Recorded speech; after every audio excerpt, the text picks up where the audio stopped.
Ladies and gents, welcome back. The United States CDC has rolled back its recommendations on what to do concerning COVID-19 and the pandemic that we've been dealing with for 2.5 years now. We have here from Bloomberg, CDC says quarantine after COVID exposure no longer necessary. Agency also rolls back test to stay classroom recommendation. Changes align more with public practice. Focus on flexibility. So, in other words, let's get back to normal, or at least close to normal. The Center for Disease Control and Prevention said that it's no longer recommending that adults and children quarantine after having been exposed to COVID-19, aligning its guidance more closely with what people are doing already as the urgency of the pandemic response wanes. The CDC added that it also rolling back its so-called test to stay policy that suggested children exposed to COVID-19 obtain a negative test in order to remain in the classroom or in childcare settings. These updates make it easier for schools to assess their risk and make necessary action to protect students and staff.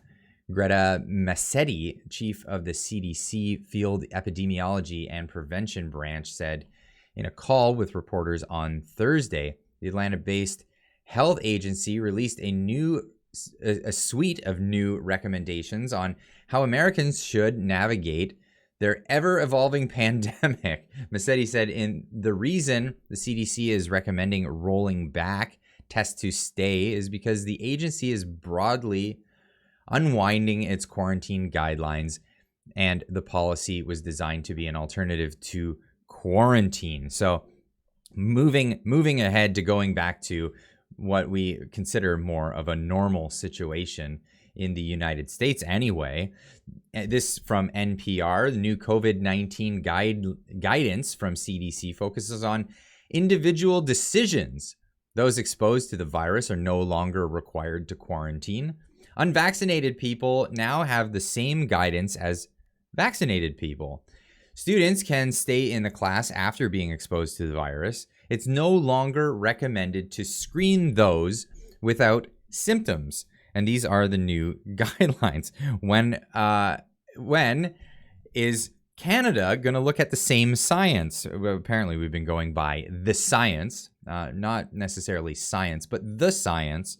And that is the pursuit that we've been having here in Canada, and we've been struggling with our own government and the implementation of rules, and then trying to find where they can find the science for those rules that they wanted to implement in the first place. But I digress. Here we have global news getting in on the US CDC scraps quarantine distancing recommendations for COVID-19. Nowhere in the article do they question whether the Canadian government is going to step things back or go back on what they're doing. Of course, these people are the talking heads for the federal government. They no longer have an adversarial role as a media agency or reporters in journalism. They have a obedient role in giving you exactly what the state wants you to hear. Masks will be optional in most school districts when classes resume this fall,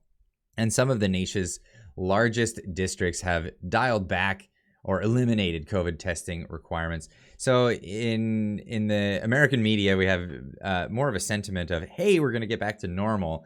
In Canada, we'll have more of a sentiment of, we should still be afraid of this. Average numbers of the reported COVID-19 cases and deaths have been relatively flat this summer, around 100,000 a day and 300 to 400 deaths.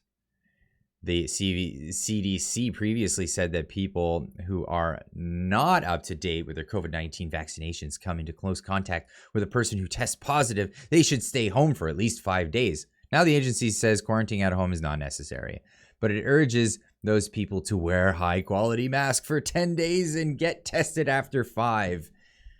Of course, going that route. The agency continues to say that people who test positive should isolate from others for at least 5 days, regardless whether they were vaccinated. CDC officials advise that people can end isolation if they are fever-free for 24 hours without the use of medication, and they are without symptoms or symptoms are improving. We are in a situation where the world has moved on. Even the CDC, who's late to the game, is moving in step with the way people are behaving. People are done with this. They're finished with this pandemic, and they're happy to just be moving on. The CDC is kind of, dragging their feet and coming to grips with this here and now. We're just wondering, when is it that the Canadian government is going to do the same? We still have an ArriveCAN app that was brought about for the purposes of making sure that people are safe from this pandemic. And here it is disrupting our border. Half of our travel industry has been eliminated, essentially, because of this ArriveCAN app. There is a legacy of things that were implemented that we have seen not being rolled back because of the science.